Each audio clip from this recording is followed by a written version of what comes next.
दीवाना, ना ढोर ठिकाना, रहता हूँ नशे में ना होश में लाना। मैं शिव का दीवाना, ना ढोर ठिकाना, रहता हूँ नशे में ना होश में लाना।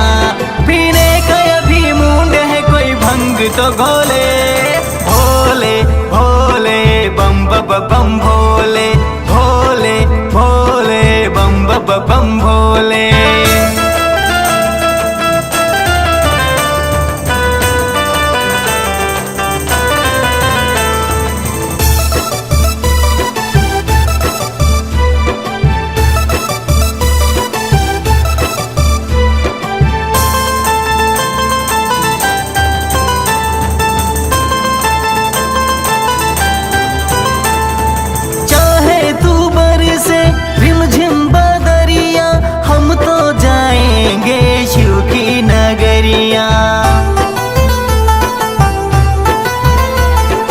इतना तू ऐसा कर देना हम पे, उनको पिठा दे तू ये खबरिया।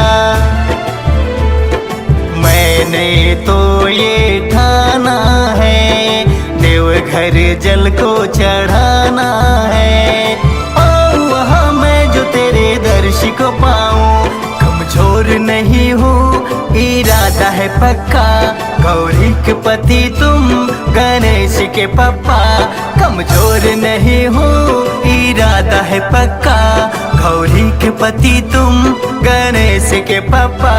नाचे है झूम झूम के मनवा मेरा डोले, भोले भोले बम बम भोले, भोले भोले बम बम भोले।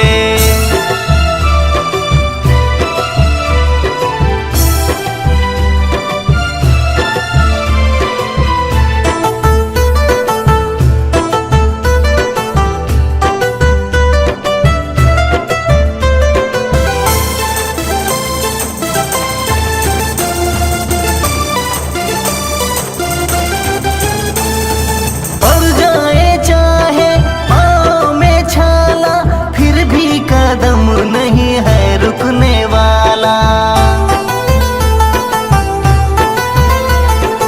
मैं जानता हूँ ओ भोले शंकर, तू बंद नसीबों के खोले है ताला। मैं तुझी को मनाऊंगा, बेले पत्री चढ़ाऊंगा, भांग धतुर गांजा सब तुझ पे मैं वारूं। मैं तेरे लिए तो नाचूंगा तथैया, आना ही पड़ेगा डमरू के बजैया। मैं तेरे लिए तो नाचूंगा तथैया, आना ही पड़ेगा डमरू के बजैया।